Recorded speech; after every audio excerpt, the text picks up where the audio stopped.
مومن اور دنیاوی معاشرہ۔ جی ہاں، مومن یعنی ایماندار اور دنیاوی معاشرہ۔ اس سلسلے میں ہم زیادہ تر بلکہ خاص طور پر اناجیل میں سے پہلے انجیلی لکھاری یعنی حضرت متی کے انجیلی بیان میں سے دیکھیں گے اس حصے کو جس کو عام طور پہ کہا جاتا ہے عیسیٰ مسیح کا پہاڑی واز۔ یہ بہت ہی معروف حصہ ہے اور اس پہاڑی واز کا مفہوم ہی یہی ہے کہ مومن یعنی ایماندار اور دنیاوی معاشرہ۔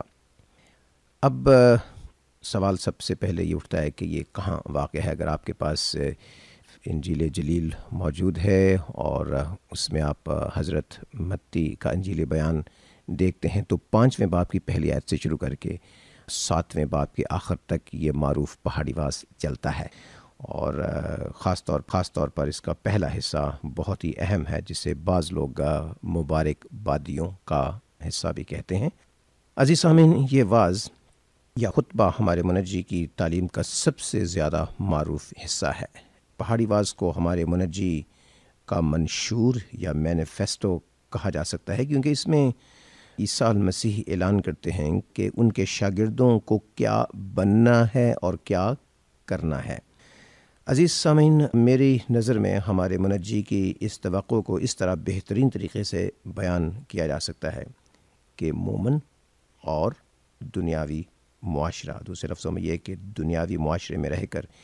ایک مومن کیسے زندگی بسر کر سکتا ہے، یا غیر مسیحی معاشرے میں مسیحی زندگی بسر کرنا، یا ہم کہہ سکتے ہیں کہ بادشاہی کے فرزندوں کی معاشرے میں کون کون سی ذمہ داریاں ہیں۔ اور ظاہر ہے کہ یہ ایک مومن کی مسیحی عملی زندگی کا نقشہ ہے یہ واز، اور اس لحاظ سے یہ بہت ہی اہم اور ضروری ہے۔ بہت کچھ ہے اس خطبے یا اس واز میں ہمارے دیکھنے کے لیے۔ میرا جو مقصد ہے عزیز دوستو اس پہاڑی واز میں سے کلام خدا کی تشریح پیش کرنے کا وہ یہ ہے کہ مومن یا مسیحی ایمانداروں کو تاکید کی جائے کہ بقول ہمارے منجی خدا تعالیٰ نے انہیں اس دنیا میں اور دنیاوی معاشرے سے فرق، الگ اور جدا بلکہ مختلف قسم کی زندگی بسر کرنے کے لیے انہیں الگ کیا ہے۔ گو وہ اس دنیا میں تو رہتے ہیں، لیکن اس کے باوجود ان کی زندگی کے ایسے اصول ہونے چاہیے جن سے وہ عام دنیا اور عام لوگوں سے مختلف ہوں۔ کسی شخص نے کہا ہے کہ عیسیٰ المسیح پہاڑی واز سے ایک نئے دور کا آغاز کرتے ہیں، یعنی نئی بادشاہی کا دور، جس میں نئی بادشاہی کے فرزندان یعنی جو مومنین ہیں ان کی مطلوبہ اور متوقع زندگی کا نقشہ دیتے ہیں۔ اسی لیے انہوں نے ایک دفعہ فرمایا تھا کہ عیسیٰ المسیح نے کہ میری بادشاہی اس دنیا کی نہیں۔ دو چیزیں ہیں اس میں جو ہماری ہیلپ کریں گی، ہماری رہنمائی کریں گے اس پہاڑی واز کی تعلیم کو سمجھنے کے لیے، اور ایک تو یہ ہے کہ یہ پہاڑی واز یا پہاڑی خطبہ عیسیٰ المسیح نے اپنے شاگردوں مومنین کو دیا تھا یا ان کے سامنے اس کو پیش کیا تھا۔ مومنین کے لیے یہ ضروری ہے کہ وہ توبہ یافتہ ہوں۔ اس کا مطلب ہے کہ مکمل طور پر ذہنی طور پر وہ تبدیل ہوں،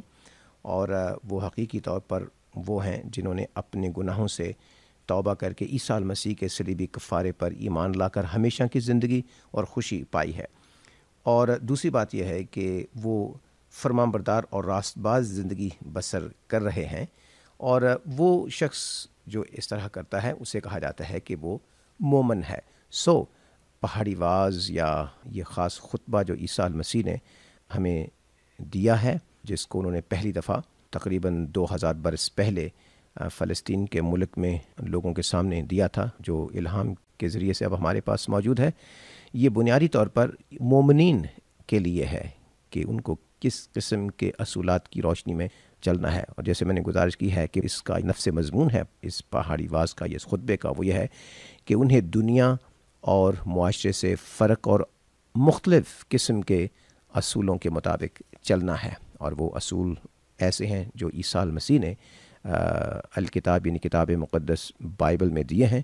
کہ سچے مومن وہ ہیں جو دنیا اور معاشرے سے رہنمائی حاصل نہیں کرتے اپنی عملی زندگی کے لیے، بلکہ وہ اپنے شہنشاہ اور اپنے بادشاہ عیسیٰ المسیح کے فرمان یعنی الکتاب کتاب مقدس بائبل سے